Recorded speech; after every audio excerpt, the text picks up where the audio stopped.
السلام علیکم ویورز، ماما care T V میں خوش آمدید۔ آج کی ایپیسوڈ میں ہم حمل کے 25ویں ہفتے کے بارے میں بات کریں گے۔ 25ویں ہفتے میں ماں میں کیا بدلاؤ آتا ہے، بچے میں اب تک کیا نئی ڈیولپمنٹ ہوں گی اور ماں کو کیا احتیاط کرنے کی ضرورت ہے۔ اگر آپ ہمارے چینل میں نئے ہیں تو پلیز ہمارے چینل کو سبسکرائب کر دیں اور ہماری ویڈیو کو لائک کر دیں۔ تو پہلے بات کر لیتے ہیں کہ بچے میں کیا نئی ڈیولپمنٹ ہوں گی۔ اس ہفتے بچے کی لمبائی تقریباً 13 انچ ہوگی اور وزن تقریباً 700 گرام سے 750 گرام تک ہوتا ہے۔ اب بچے کی سکن میں فیٹ جمع ہونا سٹارٹ ہو جاتا ہے، جس سے بچے کی باڈی پر موجود جو رنکلز ہوتے ہیں وہ کم ہونا شروع ہو جاتے ہیں۔ بچے کی سکن ابھی بھی ریڈ ہی رہتی ہے، بچے کی آئی لیشز تیار ہو چکی ہوتی ہیں اور آنکھیں ابھی بند ہی رہتی ہیں، مگر بچہ روشنی کو اچھے سے محسوس کرتا ہے۔ بچے کا برین تیزی سے گروتھ کرتا ہے، لنگز بھی اب اچھے سے کام کرنا شروع کر دیتے ہیں۔ اب بچے کے سننے کی حس بہت تیز ہو جاتی ہے،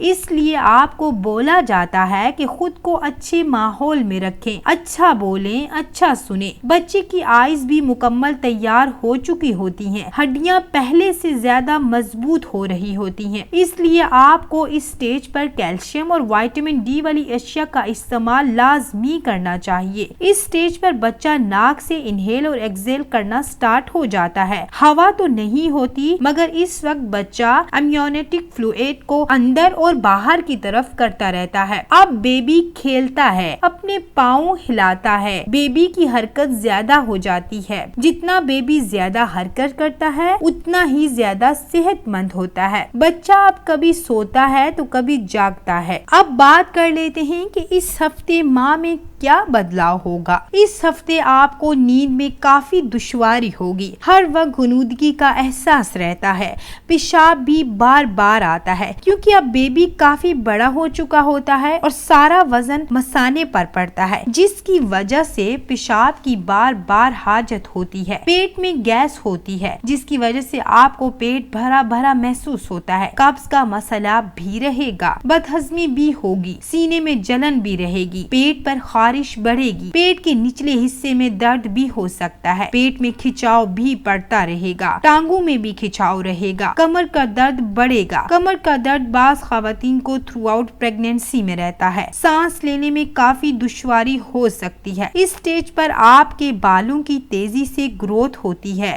باڈی میں سوجن بھی ہو سکتی ہے، چھاتی کا سائز اب بڑھ جاتا ہے، مسوڑوں سے خون بھی آ سکتا ہے کیونکہ بلڈ کی سپلائی زیادہ ہونے کی وجہ سے مسوڑے نرم ہو جاتے ہیں، تو تھوڑی سی ٹھوکر سے بھی آپ کو بلیڈنگ ہو سکتی ہے، تھوک بھی زیادہ آنے لگتی ہے، فولاد کی کمی بھی ہو سکتی ہے۔ اب کچھ بات کر لیتے ہیں کہ اس ہفتے ماں کو کیا احتیاط کرنے کی ضرورت ہے۔ سب سے اہم چیز، آپ کو خون کی کمی ہو سکتی ہے، آپ کو اس پر کافی دھیان دینا ہوگا۔ آئرن سے بھرپور غذا کا استعمال کریں اور آئرن والی ٹیبلٹس کا استعمال بھی کریں۔ آپ اپنی ڈاکٹر کی ہدایت کے مطابق آئرن والی ٹیبلٹس کھائیں۔ پھلوں اور سبزیوں کو اپنے کھانوں میں لازمی شامل کریں۔ اگر آپ میں خون کی کمی ہوئی تو آپ کے بچے میں بھی خون کی کمی ہو سکتی ہے۔ اب آپ کے بچے کی گروتھ تیزی سے ہو رہی ہوتی ہے، آپ کو چاہیے کہ کیلشیم سے بھرپور غذا کا استعمال کریں کیونکہ کیلشیم آپ کے بچے کی ہڈیوں کے لیے بہت زیادہ ضروری ہے، کیلشیم آپ کے لیے بھی بہت زیادہ ضروری ہے۔ اگر آپ میں خون کی یا پھر کیلشیم کی کمی ہوگی تو ظاہر سی بات ہے آپ کے بچے میں بھی ہو سکتی ہے، اس لیے آپ کو بہت زیادہ احتیاط کرنے کی ضرورت ہے۔ پروٹین والی غذا کا استعمال بھی کریں، گوشت، انڈے اور مچھلی کا استعمال لازمی کریں۔ اپنے وزن کا بھی خیال رکھیں، سب کچھ ایک ساتھ مت کھائیں، وقفے سے خوراک کا استعمال کریں، موسمی پھلوں اور سبزیوں کو لازمی استعمال کریں، دودھ دہی کا استعمال بھی کریں، دہی کے استعمال سے سینے کی جلن دور ہوتی ہے، فائبر والی غذا کا استعمال بھی کریں، اس سے آپ کو قبض سے نجات ملے گی۔ کمفرٹیبل شوز کا استعمال کریں، لوز کپڑوں کا استعمال کریں، ہیل کا استعمال بالکل بھی مت کریں، پانی کا استعمال لازمی کریں،